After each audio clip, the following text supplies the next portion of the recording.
Welcome to the Lead Up Leadership Podcast. Hear from rising leaders and seasoned leaders across various industries to see about their leadership journey and how you can level up your leadership game. Here's your host, Renato G. Lead up! What's going on, everybody? Welcome back to another episode of the Lead Up Leadership Podcast. And this is actually episode 26. And I got a good friend of mine, a brother, really. This guy will most likely be a future groomsman. I had to throw that in there. Not that I'm getting married anytime soon. Who knows? Maybe by the time this is released. No, I'm just kidding. But I have one of my good friends, Elbert Mock the third. That's correct? Yes, sir. The third. Welcome, sir. Welcome to the show. Thank you. Appreciate you for having me.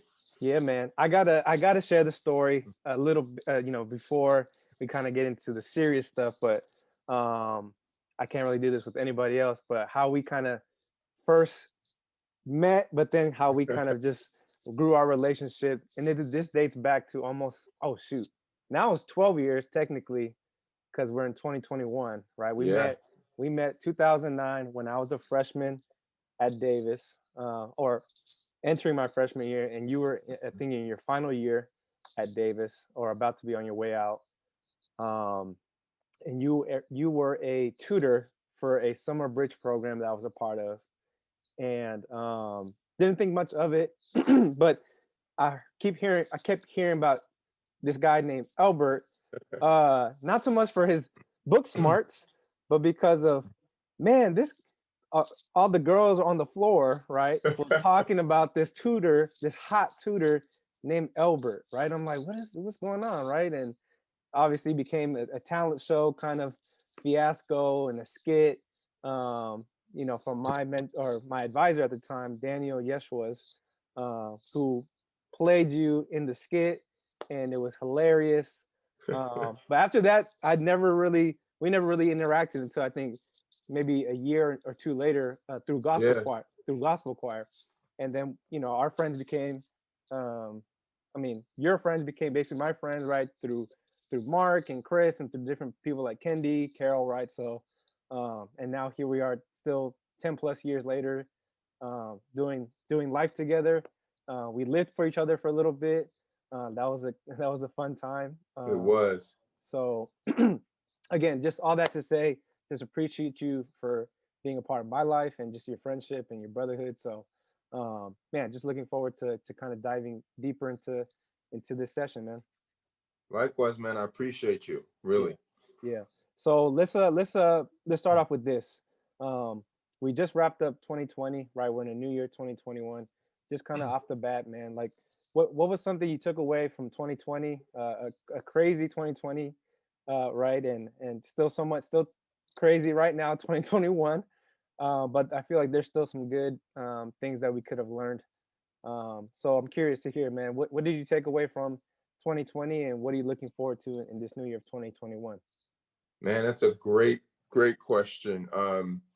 You're right. 2020 was a doozy of a year. It was a crazy year. I took quite a few things away from 2020, but I'll just give you maybe the main two. So the first thing I took away was just the importance of slowing down a little bit. So prior to the pandemic, I was on the go constantly. I like to travel a lot, so I was traveling. I was on a flight here, flight there, going to hang out with this person, that person, dragging my wife all over the place with me. Mm-hmm. And then even in 2020, we had a ton of planned trips, and COVID-19 said nope to all of that, shut it all down. And so, but it was good. It was a good thing in many ways, because it helped me to slow down, and just reflect more and think and spend time, at home, and spend time with family and all sorts of things like that. Even if it was, through social media or through, distance, it was a time to connect and really be intentional about reaching out to people, right? Because, I think we lived before the pandemic, it was just kind of like an expectation. We took for granted being able to hang out with people, right? Go to a restaurant, talk, right, in person. And so the pandemic really forced me to slow down and really be intentional about just fostering the relationships that I had built prior, to the pandemic. And then the second thing is just gratitude.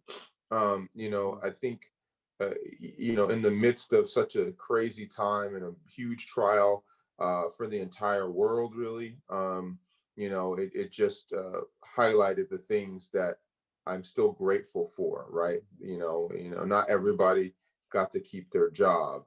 Not everybody's family made it through, 2020 because of this pandemic. And so my heart goes out to those people, and it also just gave me gratitude for what I do have, right? And the time I do get to spend, again, even if it's over the phone or on Zoom, like we're doing here, right?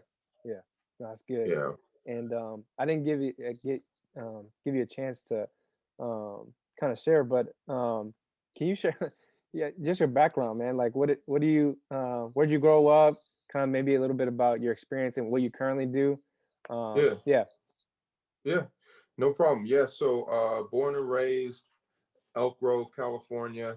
I've been in Elk Grove since before it was even a city. It was a part of Sacramento.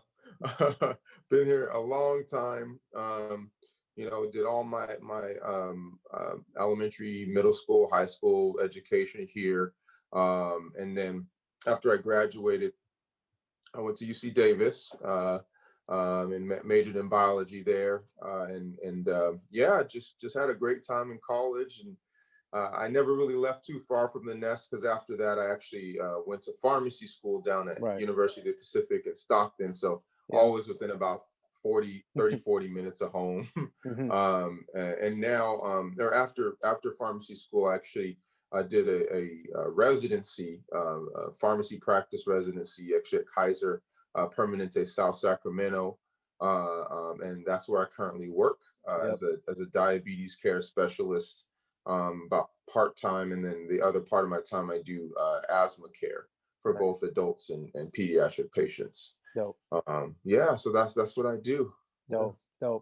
And what I love about, your story and kind of your journey, as I got to know you more, you kind of knew early on what you wanted to do, right? Which was be a pharmacist. And I love, not to, at least from my personal experience, whether it was just me or people I was around, we had no idea what we wanted to do, right? We had no, like, we had some ideas, but never really like a concrete plan. Could you share, like, when did you know, and how did you basically stick with that plan long term? Because I know sometime around maybe middle school or high school, and you'll mention it, but to stick with it through college and then do more years of pharmacy school, and then now still to do your practice.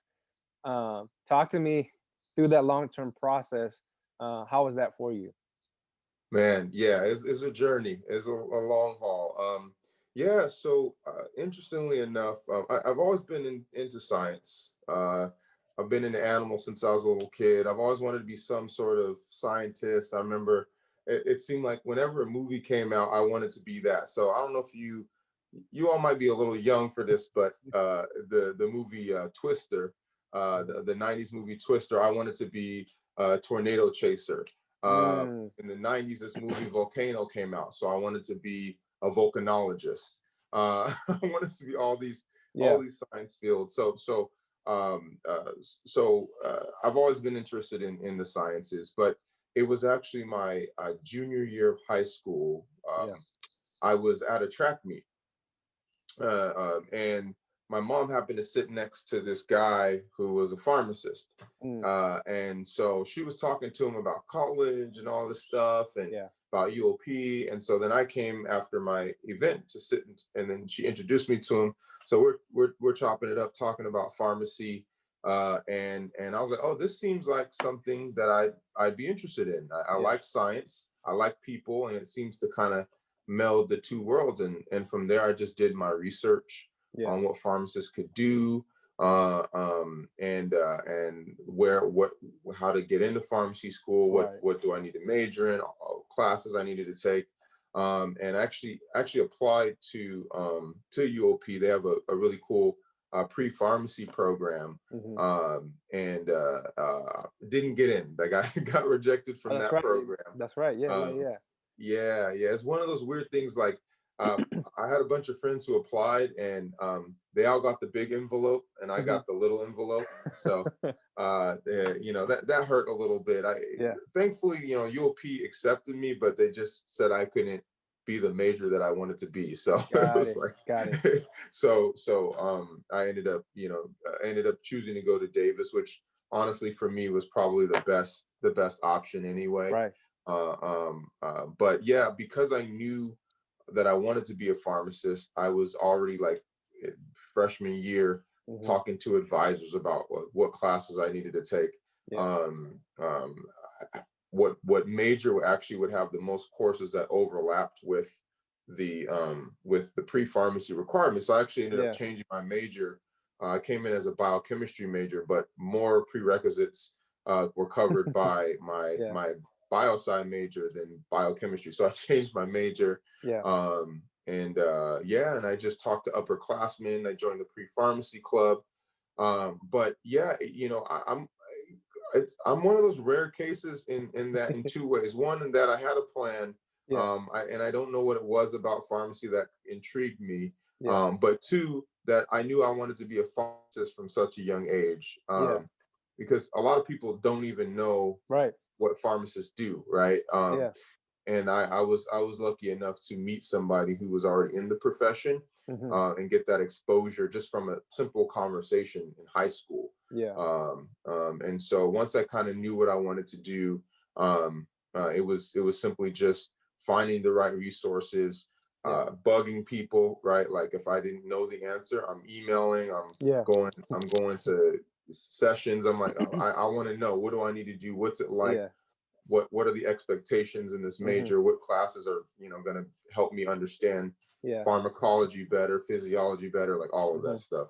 And again, I have another story. Again, I can only do this with you, and you can deny it or tell me if it's fabricated. But I think it was one time our friend Mark, right, he had mentioned y'all lived together at some point too, and I think in an apartment, and I think they were hanging out in the living room, and then all of a sudden you come out and you're basically telling them, guys got to turn the noise down or stop what you're doing because I got a pop quiz or a practice quiz tomorrow morning. And when he said that, I think he said it, maybe he added a little something to it, but I think if you cut through like the humor, I think it spoke to kind of your focus and your dedication to what you're trying to do. Well, first, can you confirm if this story is true or not? The story is true. Okay. Yeah, the story is true. But yeah, no, it was, for me, sleep was really important, right? For retaining information and all that stuff. And when it's getting late, it's time to go to bed. No. And what I'm trying to get at is really this topic of focus, right? Not only for people that might not have a plan, but even when you do have a plan, it's important to focus on something. And not only for maybe like a moment, but again, it's this long-term focus, whether it's like a 4-year journey to get a bachelor's, and then you do 3 more years through pharmacy school, which is kind of a higher level of intensity, right? You guys are basically trying to get licensed, and this is like literally the last phase of before the real thing, right? And so I don't know if you could kind of speak to this this topic of focus. Like how do you personally focus on something? How did you focus through that process, through school, right? There's probably a lot of challenges during colleges, probably some temptations, and even through pharmacy school. Maybe I don't know if there's like an experience or a moment that you can kind of recall where you really had to dial in and kind of take things to another level for you to get eventually where you wanted to go. Hopefully that makes sense. Yeah, that's a good question. I don't know if there was like a moment uh where it kind of clicked for me. It was just I've always been kind of like a motivated Yeah. student. But one of the things for me that really I think enhanced that in me was just the positive reinforcement of doing well in my Gotcha. classes. Gotcha. And the best way that I could do well was to always be prepared. Hmm. And so like I would study Yeah. like every day Yeah. for a few hours, but Yeah. it sounds like a lot, but in college, right, you may only have class for like an hour or Hmm. two during the day. And so I would use that time maybe in between classes to study. And then by you build on that material over and over, by the time you get to the exam, right, it's second nature, right? Like Hmm.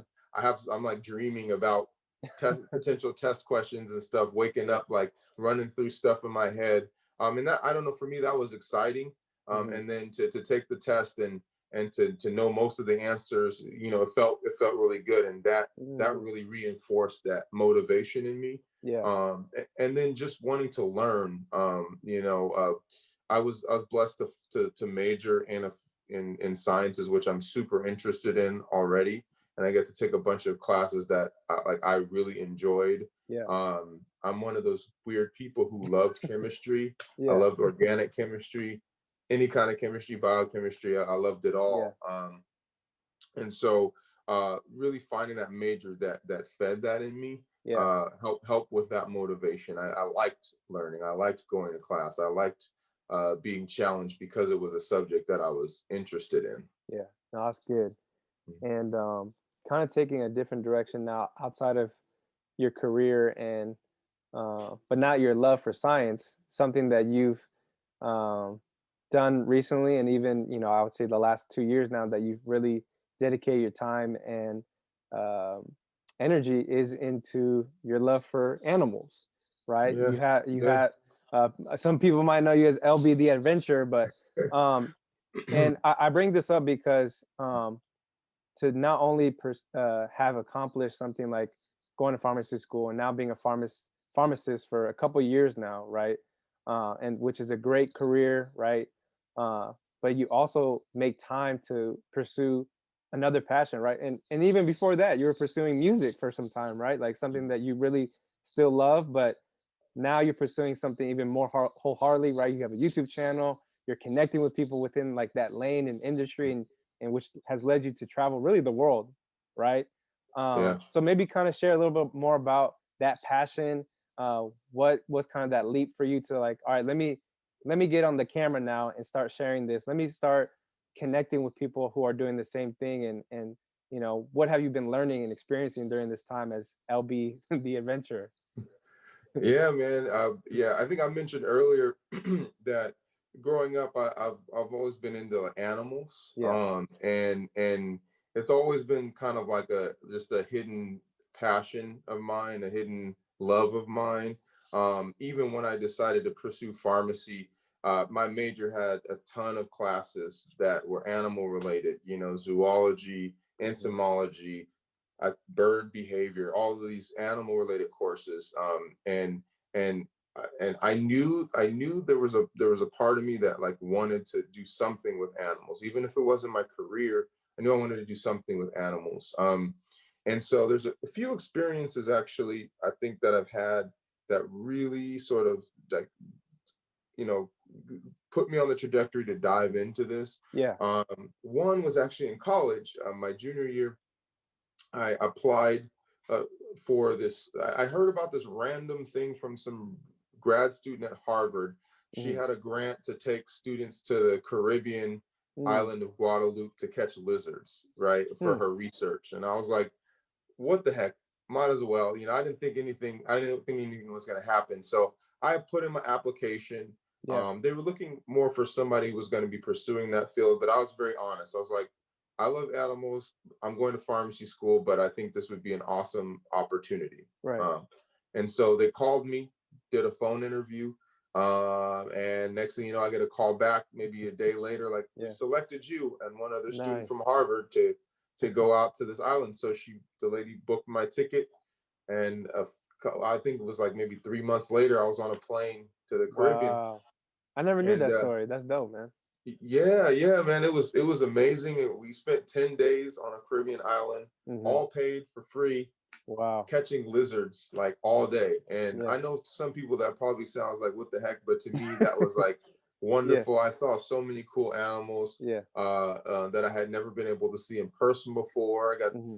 got to go snorkeling, and so that was one of kind of the first experience of mine where I was like, I really I could see myself doing something with this. Yeah. Um, few fast forward a few years, because pharmacy school is a lot of work. I didn't really Right. have time to like Right. do anything We'll on the we'll save that for Alex's episode. right. Yeah, he could talk about that Yeah. part. No, um, yeah, that took up a lot of time, which I Yeah. could talk more about later if necessary. But Yeah. uh, it was actually fast forwarding to 3 years ago when I Mhm. got married. So my wife and I, on our honeymoon, we went to French Polynesia. And for those who don't know what that is, there's a few islands that are pretty famous. One is Tahiti. Mhm. The other island is called Moorea. And then the probably the third most famous one is called Bora Bora. Mm. And so we went out there for the honeymoon, and on that we did some excursions. And one of the excursions was actually to go swim with black tip reef sharks. That's right. So and stingrays. And then we got some special treats. Like there just happened to be two giant manta rays. I don't know if you all know what those are, but they're like huge. I mean, like Yeah. 10-15 foot wingspan on these guys. Yeah. Massive sea animals. And they just happened to be two of them uh, uh, that were where we were at. So I like, they said there's manta rays. I like threw on my snorkel and just dove in the water like immediately. Yeah. And then we saw like moray eels, just Mhm. so many cool aquatic animals. So as I'm taking all this footage, I'm like talking to my wife. I'm like, I got to do something with this. Like Right. this excites me, Mhm. in a different way. Yeah. And so it was at that point that I decided to start an Instagram page and a YouTube channel. Yeah. Uh, I started it pretty much maybe a week or two after we got back, Mhm. and I've just been having fun animal experiences ever since. Yeah. Can you share maybe like a really cool experience that you've had, since whether it's traveling? I know you've met some really cool people along the way too. Mhm. Maybe something just a top first thing that pops in your head. Maybe an animal that you were like, I've always wanted to, you know, I don't think anything comes to mind. Man, too many things come to mind. I Yeah. can't decide. I'll say this. For me, the person who really got me kind of excited about animals was Steve Irwin, the late Steve Right. Irwin, the crocodile hunter. And so when I was a kid, I'd watch his show, and it was my dream to go to his zoo. And I have since been there twice, which Hmm. like I never thought of. So Right. I would say the highlight for me was going to Australia Zoo, Hmm. and walking where the crocodile hunter walked, seeing animals that he Mm. worked with. So that experience for me was amazing. Yeah. In terms of animals that I've worked with, oh man, I'd have to say lemurs are Mm. probably the most exciting for me. Yeah. Just because every single species is endangered, Hmm. and some of the ones that I worked with, like the black and white rough lemur, they are critically endangered. Hmm. And so just being able to do videos educating folks about these lemurs was really Yeah. meaningful to me and impactful, and hopefully made a small difference in their conservation. Yeah. No, that's good. Yeah. And I love again, kind of tying it back to, having a career and passion. I think there's people that, maybe again, not knowing maybe they're in a certain job or a certain Mhm. career, and they're still trying to figure out, where the future lies in that industry or lane or wherever they're at in their role. But they still have like this untapped passion that they haven't really explored, or maybe they play with it around. Um, what advice would you give to, people that are maybe kind of in that boat? um yeah, kind of speak to those people that, maybe maybe not so much about the career, but like, really pursuing your passion and really going for it. Right, right. Yeah, yeah. I mean, so there's kind of different philosophies on this. For me, it's a balance, right? Because there's the reality that I have a family I have to take care of, right? Hmm. I have bills I have to pay. Hmm. And my passion doesn't necessarily like Right. pay as much as what I'm getting now. So there's that balance and there's that realism. So for me, I'm not like of the mindset that you have to be passionate about your career, right? Hmm. Sometimes your career, you can enjoy it. It may not be what fulfills you. That's okay. Hmm. That's good. Yeah. But as long as allowing you to take care of your responsibilities, any extra, right? Now my career not Yeah. only can fund my just living expenses and all that, but Right. it allows me to actually pursue my passion, Yeah. and pursue it without it necessarily being a job. Because Right. sometimes when your passion becomes your job, Mm. that can take the fun out of it. Yeah. Not saying that one day I wouldn't love for working with animals to be my job, Yeah. but but I have the freedom to kind of like enjoy it and Yeah. not worry about it, paying my bills. And if it gets to that point where I can Yeah. pursue it to the point where it is able to pay my bills, that's Hmm. great. But for me, it was really just taking a step and connecting with the right people, building a plan. So Yeah. I did some brainstorming like on the flight home, Hmm. how I wanted to build this. I networked. Thankfully, I have a cousin who is a videographer, Yeah. extremely talented videographer, and so I connected with him. I was like, "Hey, this is my vision, Hmm. and can let I don't have this skill set. Like Right. I'm good on camera, but Yeah. I'm not good behind the camera. Yeah. So you're incredible behind the camera. Yes. So like teach me or like how do Right. we work this out, right? And so that was really the biggest step was just networking, finding the right folks. Hmm. If like we have friends that do Yeah. music, right? So Yeah. finding people with the studio, right? Like, Right. doing stuff for people, right? If you can't afford the studio time, like Hmm. maybe you do something for them. You give them Yeah. a verse, they give you, you know what I mean? Like Yeah. networking, right? Yeah. Um, Yeah. um, is how I think I was able to really get to where I'm at and the quality of work I'm able to put out there. Relationships. That's Yeah, that's the, that's the core for sure. yeah, yeah. Um, as we start to kind of land this plane, uh, Elbert LB, there's something that I do to kind of wrap up now with my guests, and it's finishing this statement. And the statement is: every leader needs blank.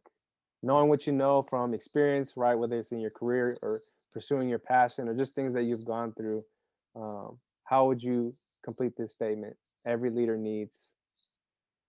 Mm. I would say every leader needs consistency. Mm, talk about it. Uh, yeah, consistency is key in many aspects of our lives. But every leader needs consistency. Uh, those that like if you're in a leadership position, for example, right?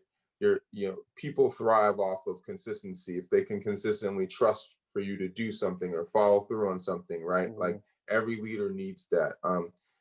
Tasks that require a lot of work, right? That are time consuming or maybe have a deadline but have lots of different steps.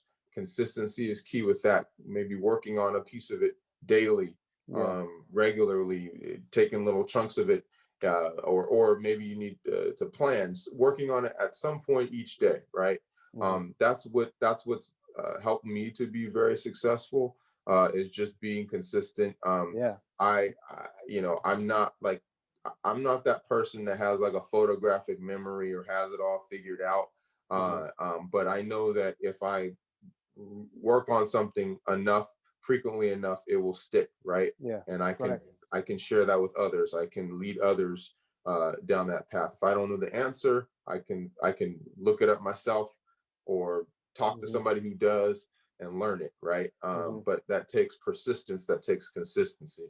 Yeah, no, you're definitely consistent. And this is, I guess, my last story, or kind of really more of like just speaking to who you are and your consistency and character. When I was still getting to know you, through our mutual friends, um, Mark, he would constantly get like phone calls, right? Anytime we were hanging out from you, right? Just checking in, right? I'm just like, man, like, is that normal? Like, but now I'm on this end, right? I'm getting calls from you like, pretty frequently and consistently. And for me, that again, it just it shows kind of like who you are and kind of like the amount of effort that you put into relationships, right? And it sticks out, right? So that's more of just thank you for being a good friend. um and enough with the mushy, but if people want to connect with you, man, and maybe even follow along your journey, traveling the world, as things start to open up, and really just maybe are interested in seeing some cool animals, which you tend to always have on your page, how can they connect with you? How can they see some of these videos, man? Yeah, no, appreciate that. So I I'm on 3 platforms. Two of them I'm on a little bit more consistently. So Instagram is definitely Yep. my main source of content. So that's LB, that's letter L, letter B, the adventurer, on Instagram, and it's the same thing on YouTube, which I try to post every every month or 2 months or so. Content's a little hard right now during the Right. pandemic. But yeah, you can find me on those 2 places, and then also Facebook, which is Elbert, aka LB the Adventurer. And yeah, man, shoot me a message, DM me, comment, like whatever you'd like to get in contact with me. I'd love to hear from any of you. Dope, man. So again, I appreciate the time, Albert. We'll definitely be obviously building after this, but just appreciate again your friendship, appreciate your heart and your passion and everything that you're doing in your career and your personal life. So keep doing what you're doing, man. And y'all heard it here, Elbert Mock, aka LB the Adventure, on the Lead Up Podcast. Catch y'all on the next one. Peace. Take care.